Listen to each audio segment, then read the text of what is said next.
Hello and welcome to the Great White North's top 10 games to keep you warm in the winter. I'm Michael. And I'm Callie. And this is our little take on a top 10 game of the year's list. However, there's two of us. So I guess it's like the top 20. Yeah, top 20, but we're going to have some of the same games. Yeah. I should have actually looked and seen how many of the same games we have. I think there's only like 3 of them. I think there's more than that. Okay, I guess we'll find out. Yeah. So the way we're doing this top 10 is the first 5 are kind of interchangeable. They're more of like the honorable mentions since we couldn't really decide where they go. Like how many times did I remade my list? Like 4 times. And the only thing we've touched are numbers 6 to 10. Yeah. So that's basically why we're doing this. As for the games that are on the list, any game released in 2017, and then also we have an exception. We have the exception of, like, if we just played it this year. If we just played it this year, or if the game itself has had so many changes to it that it's like a completely different game from when it was released. Or DLC. Or DLC, that kind of thing. Those things are allowed. And that's mostly just because there's been certain games we've played non-stop. Yeah. So, I think we'll just get this ball rolling. Numbers 10 to 6 in no real particular order since we can't even figure it out. You want to go first? No, you go first. Okay, so for my first one, I am putting Cook Serve Delicious 2. It was a game that we were really excited for, and the multiplayer aspect was just so good. I love everything about it, from the sound design, the visuals, the customization. It's just such a fun experience that we got to do together that I couldn't help but like include it somewhere. Like, it did have some it has a difficulty curve that's a little tough, but like I feel like when we really like sat down and figured it out, we kind of got it down pat. Yeah. So my number 10 is actually Little Nightmares, which was a really cool game. I really like the story. I like the animation. I like the like character design and like the creepy hand guy. Yeah. I never played the game. I watched an LP of it, and it was just such an interesting story. Like I think I watched the whole LP from beginning to end in one sitting. You did, and I think that's something we should have added as well, is that if we're not the richest people, so we can't play every game, so we're also including LPs we've seen that we really liked. Mm-hmm. Just because that's another way to experience games, and as Let's Players ourselves, that's kind of a big reason why we do it. We play the game so you don't have to. My next one is probably going to be a surprise to many people. It is Mario and Rabbids Kingdom Battle. Wow. Yeah, I really loved it. I still want to go back and finish it. I've played through quite a bit. I've put a lot of hours into it. Just the moment I saw Mario with a gun announced last year, I was like, no way. And then I saw what it actually was, and I'm like, I didn't know I needed XCOM/Mario in my life. The humor is great. Getting to have Peach with like a shotgun just changed everything. And it's just a really neat game that I recommend everyone at least try. I have For Honor next, and I fucking loved this game. Like, the online community isn't very big for it, which is a shame. Which is such a shame. Like, the stories behind it, and there's so many lead female characters that it just, I could not put this on my list. Like, it has to be there just for the like fact that all the people you play in this game are female. For the most part, yeah. Yeah, for the most part, they're mostly female for the story mode. And it doesn't change. The armor isn't, like, made, like... It's not super sexualized. Yeah. It's such a well-made game. I really enjoyed the story. I really enjoyed everything about it. That's fair, yeah. That was one of the ones I was, like, struggling, and I just... There was other games I needed on here. Such as my next one, which is Skyrim for the Switch. Skyrim was a game that Callie actually got me for Christmas on our first year being together, and my Xbox 360 kind of crapped out, so I never got to really get far in it. So being able to go back and have that memory again, and just the fun that I had with Skyrim before, and now in a mobile sense, Like, the game is just beautiful. It's fun. It's whimsical. Like, I was just walking around at night the other day, which sounds weird now that I said that out loud. The other day I was playing and I was walking around at night and there was a giant moon in the Aurora Borealis, and then a dragon came crashing down, and it's like, this doesn't happen all the time. And it was just a great moment of like, oh shit, but no, I can take this. It's just such an experience that I had to have here. I'm glad you enjoyed it. So, number 8's gonna maybe surprise a couple of people. I know it won't surprise you. But mine's Doki Doki Literature Club. Oh my god, that game was a trip. It was. And it's hard to go into it without spoilers. No, but definitely it's something, like, when I first saw it, we were watching Lloydberger play it, and I was like, oh, whatever, I don't really care. And then we got past a bit, and I was like, maybe this is a game I would enjoy if I played myself. And I played it because it is free on Steam. It's free. That's the thing. Yeah, that's a big factor. It is free, and it's so good. Like, I liked all the characters, and I felt bad about the story. Like, I wanted to, like, save everybody, and I'm just like, this sucks. But I really enjoyed it. Yeah. My next one is Splatoon 2. Which really should have had better typography and had the 2 with the OO, but that's old news. God, that's just you as a graphic designer. You may notice that a lot of my game choices are based on experiences. And for me, like Splatoon 2, like when we did our first Splatfest, and you get in there and the party going on and everything, like it just took what the first game made and expanded upon it and made it better. And I think that's why, like, it was just so much fun, and it's such a world. I'm really glad that Nintendo is doing these kind of new games that like take an idea and flip it on its head, like the Battle Arena, but now you're squid kids that shoot ink, and it's not about getting kills, it's about covering. It's just really fun, and it never gets old. Like, it just doesn't. I could play forever, and it has an amazing story mode as well. Not really story mode, but like single player missions, and the inclusion of the salmon run, which is both amazingly fun and infuriating at the same time. It's just great. Sorry, I'm watching a small dog getting himself into trouble. And speaking of trouble, something has wrecked my life forever is Overwatch. There it is. There it is, people. I just got it this year, and it has completely taken over my life. It has. I don't want to talk about how much money I've spent on loot boxes. I don't want to talk about it. But you just have a lot of fun with the game. I do have a lot of fun. I do enjoy all the characters. There's definitely some problems with the game. Like how Doomfist needs to not suck. Yeah. But they're working on it. And that's kind of the big thing, is that they're always like expanding and working. So, that actually segues nicely, because my last bottom one is Overwatch as well. Really? Yeah. It's not your last... Oh, I guess, yeah, you're ahead of me. So. Yeah, I'm ahead of you by one. I did get it last year.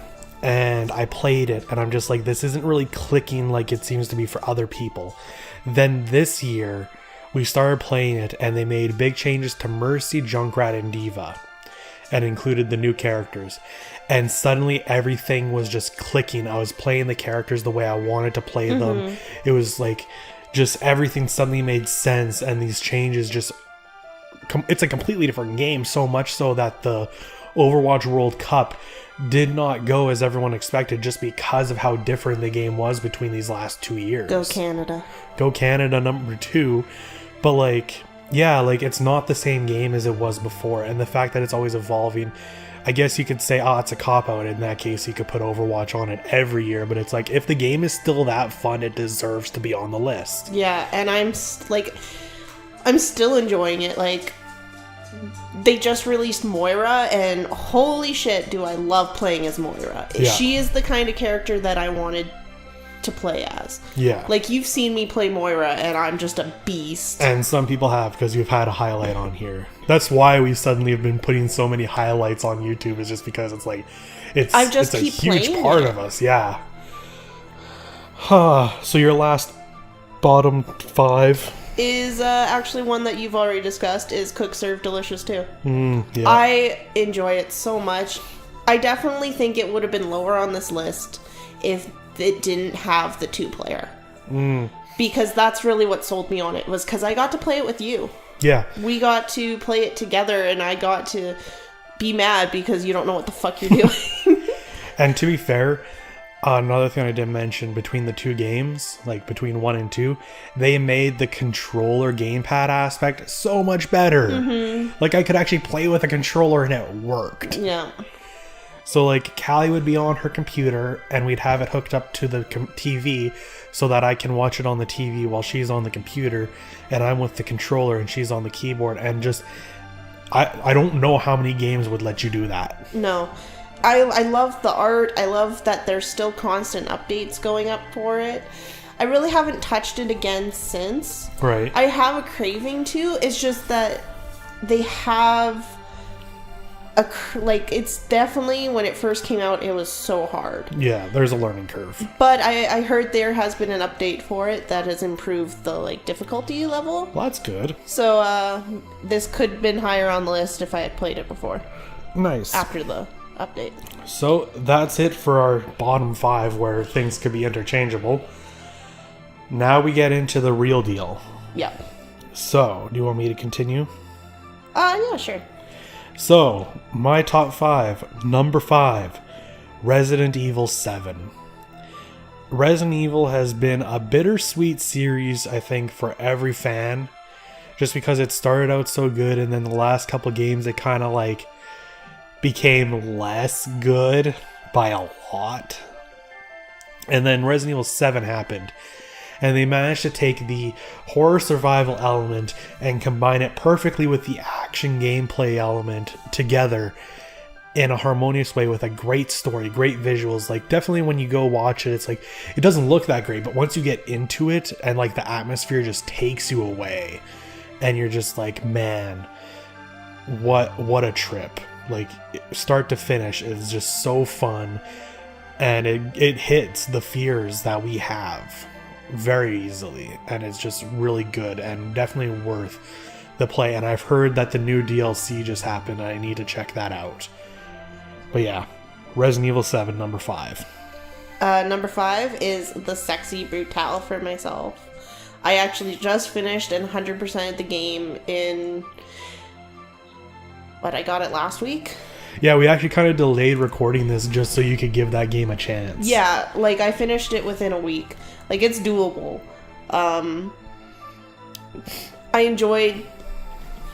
just enjoyed it so much. I got it on the Switch, which is why it's really on my list.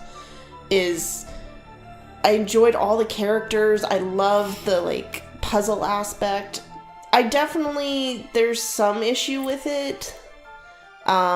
The loading times on the Switch are fucking terrible. Every time I enter a room, there was a loading screen. Oh. Almost every fucking time. But, like, there's something about that game that's very magical and really intrigued me. And I'm not going to spoil the ending.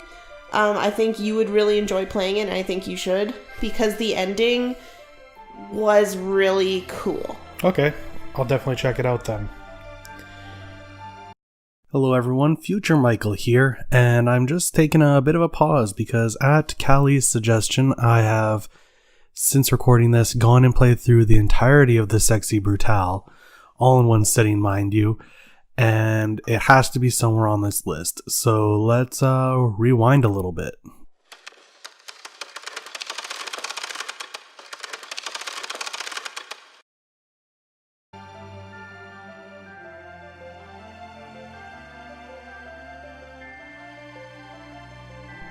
So I'm actually going to have it take over this spot. As much as I really loved Mario & Rabbids, Sexy Brutale is just an amazing experience.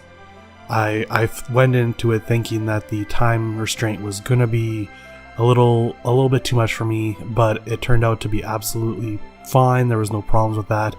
I just enjoyed the story so much I couldn't put it down, and the puzzles were great. Everything about it was just fantastic. And I looked it up, and they are fixing the problems we initially had with the loading times and the skipping and everything on the Switch. So eventually that itself will also be sorted. So it definitely has to take this spot on my list. It's just a great game. I highly recommend it. Now let's get back to the regular list. Alright, moving on? Yeah. Okay, number 4, a game you had already mentioned, Doki Doki Literature Club. Oh shit. Once again on my list. I haven't played it for myself. I kind of vicariously played it through Calli and then LPs and stuff. But I can't recommend this game enough. I can't spoil it, and the fact that people are spoiling it out there, like very blatantly, are just like, why are you doing this? Are people really doing that? Yeah. Oh, don't do that. It is such an experience. If you're like, what is this visual novel thing? Why is everyone going on about it? Get to the first ending. It won't take you that long depending how fast you can read. And then you'll understand and be hooked, most likely. Do heed the content warnings, though. The because content warnings are it very is important. not joking. Do not just be like, blah, blah, blah, blah, blah. It is 100% absolutely true. But it is so good. And everything I love about it is just sadly things I can't talk about. Yeah. Not on this video. It's an experience. You have to experience for yourself. You have to experience it for yourself, and I'm excited to find out what that creator is doing next. Yeah. So, Mario Odyssey is number 4. Number 4. Mario Odyssey. I 100%ed that game with your help, of course, because I'm not a jumper. Yeah. I'm not very good at certain jumps, so you did really help me out a lot to 100% the game. Mm-hmm. This probably would have been higher if some of the aspects for the moons were easier for me. Yeah. But it came to the point where I was just so frustrated at the game that I was nearly in tears. Aw. Yeah, I remember that. There was I really enjoyed it. But and I also had to wonder how much that was because of our Joy-Cons. Maybe. But the other thing was, like, it was very frustrating. It was. There were definitely times where like, I don't want to do this anymore. But then once you got past them, like... I really enjoyed it. I enjoyed the different worlds. I enjoyed Cappy. I love Princess Peach's outfits. Like, damn, give me amiibos of all of that. Like, I enjoyed everything about it. But the difficulty for me was hard because I am, like, somebody who wants to collect everything. Right. And for me not to physically be able to collect everything because of my own inability to do something, or because the game is demanding something of me that I can't technically do very well. Like, there was a point with this bird and I just can't. It's fucking bird. Like, if you flick the, like, fucking Joy-Con wrong, you were fucked. Yeah. But I really enjoyed it. It's such a beautiful game. It takes me back to my childhood of Super Mario Sunshine and doing Galaxy with you. Yes. Absolutely. But it was definitely frustrating. Moving on then. Yes. Number 3. Persona 5. This should be higher on your list. You're an asshole. So, I waited for years for this game. The fact that it's number 3 is huge for me. There are definitely some issues with the story that people have brought up. But just the fun, the dungeons, the characters, I really did enjoy all of them. The visual style was amazing. I was so hooked. Like, I couldn't stop playing. I needed to continue.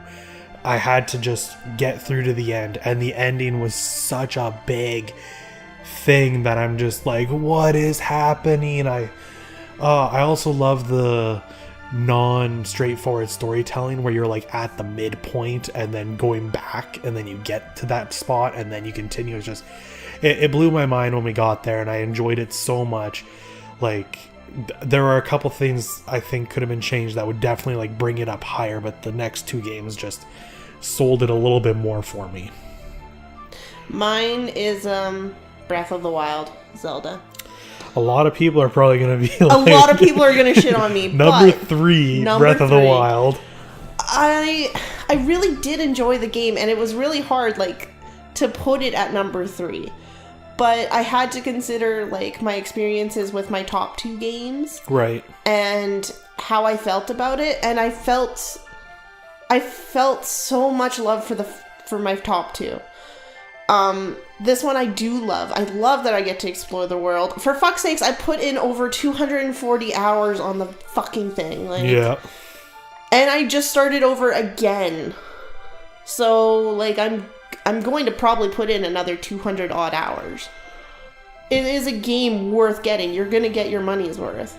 Like, the story is good. I love the characters. I loved the atmosphere. I love the world itself. It's so big. I fucking hate that there's, like, so many fucking Korok seeds. But I loved everything about it. And that's why it's number 3 on my list. And if the other 2 didn't happen, probably would have been higher. Yeah. So, on to my number 2? Yeah. Number 2, Super Mario Odyssey. God. So, for me, experience-wise, like, you ended up talking about a lot of things that really got me. The worlds are great, the platforming, the designs, that's all good. So, I'm instead of just rehashing what you just said, I'm going to talk about my experience with the game when we got it. The night we got it, we went to my mom's house. And we plugged it in and we let her play. And it took me back to when I was playing Super Mario 64 and Super Mario Sunshine with her. And those are some of my best video game memories. Like, that is kind of what shaped me as a gamer, was just those moments playing games with my mom. And, like, to be able to do that again in such a great way that just felt so familiar yet new, just catapulted this game before I even touched it myself. I just want to point out that it definitely gets a higher rating because of your mom. Getting to see her joy of playing it. And I think that says a lot about the game, is that, like, you can have somebody older play this game and really enjoy it. And I can't wait to show her more of it, because there's so much that I think she's going to love. Yeah. So that's why it's number 2 for me. Everything you said plus that. So... number 2 for me, and no one should be surprised, is Persona 5. Yeah.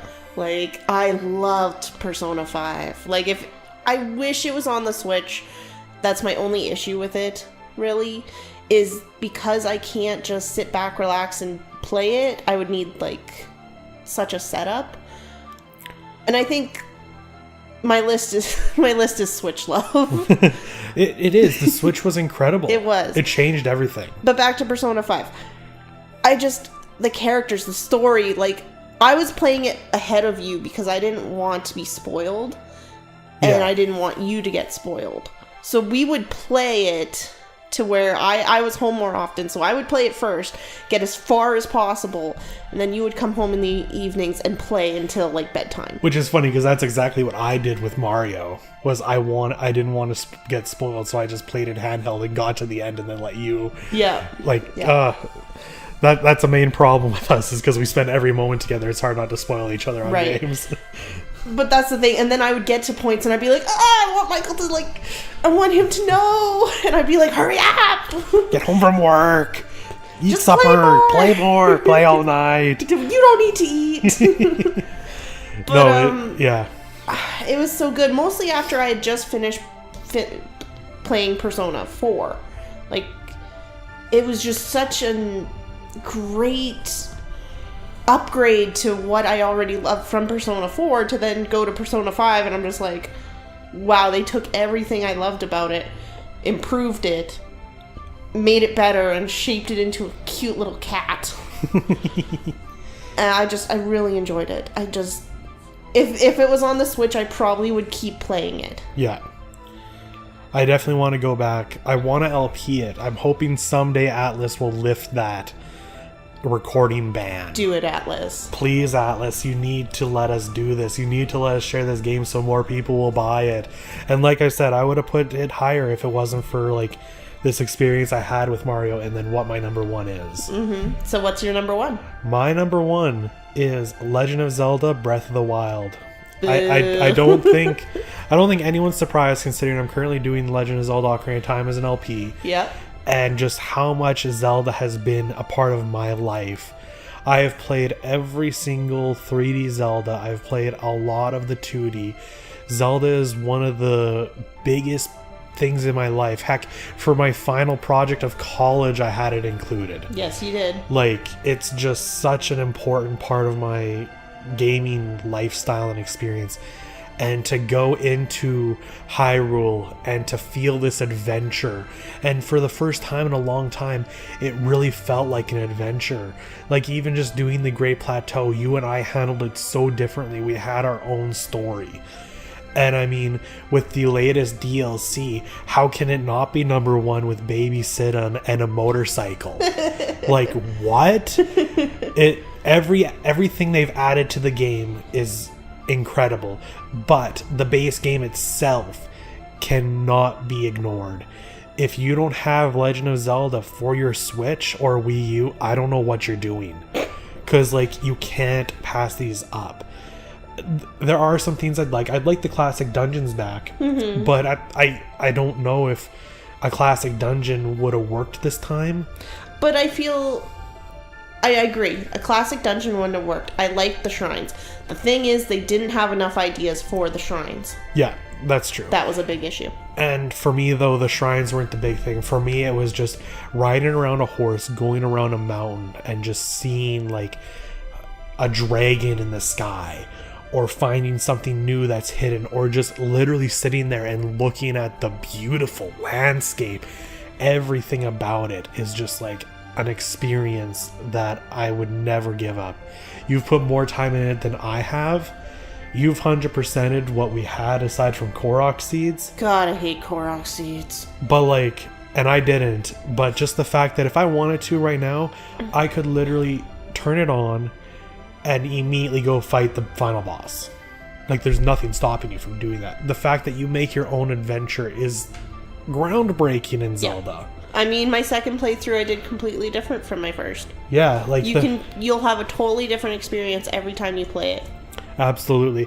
And I'm excited for when I've forgotten enough of it to go back and do a new playthrough so I can re-experience. I usually play Ocarina of Time every year, and I think I'm going to play Breath of the Wild every year. God damn. I'm never going to have the Switch.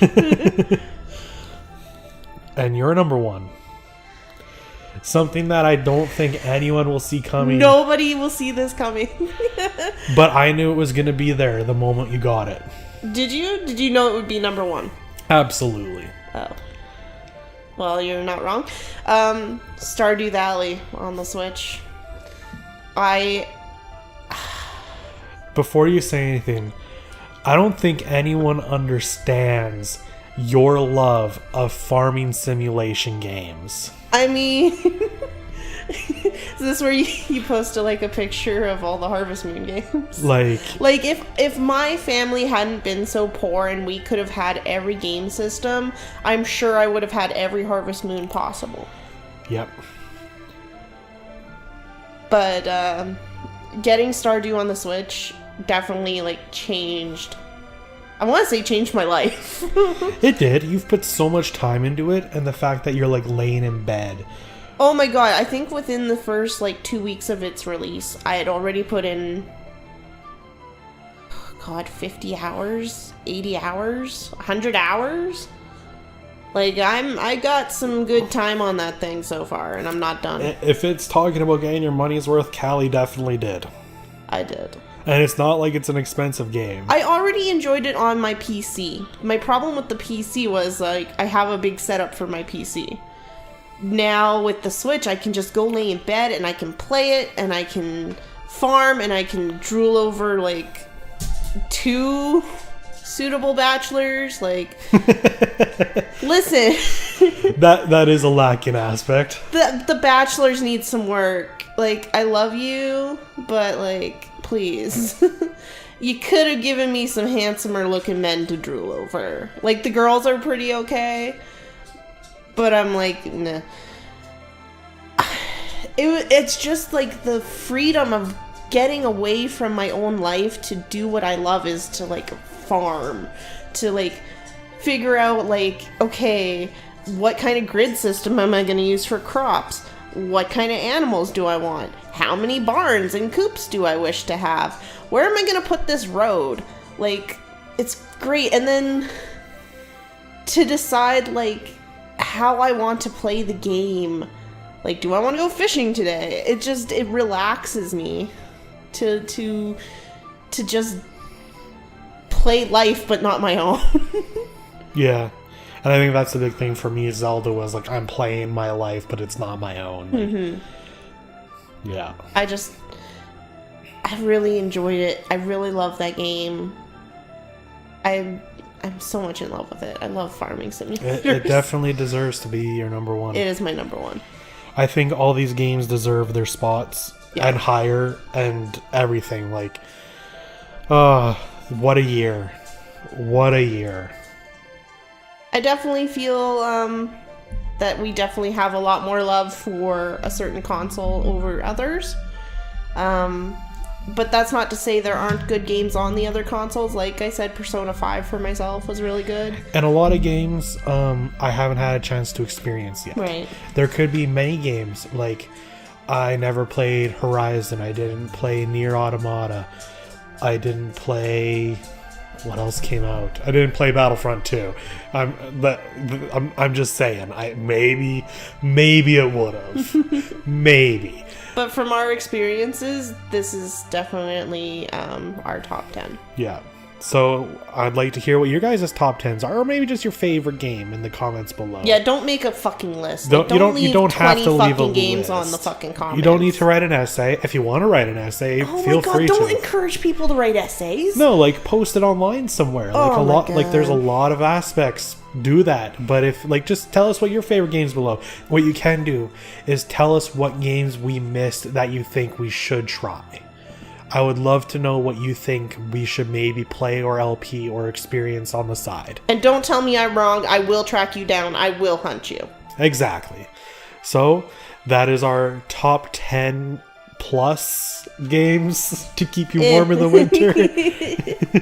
I didn't want to tally these up and see what the collective top 10 were or anything. This was just... I don't think we would have agreed. We wouldn't have been able to agree. Yeah. So... It was better for us to do our own lists. Because, you had Stardew at number 1, but it's not anywhere on my list. So why would...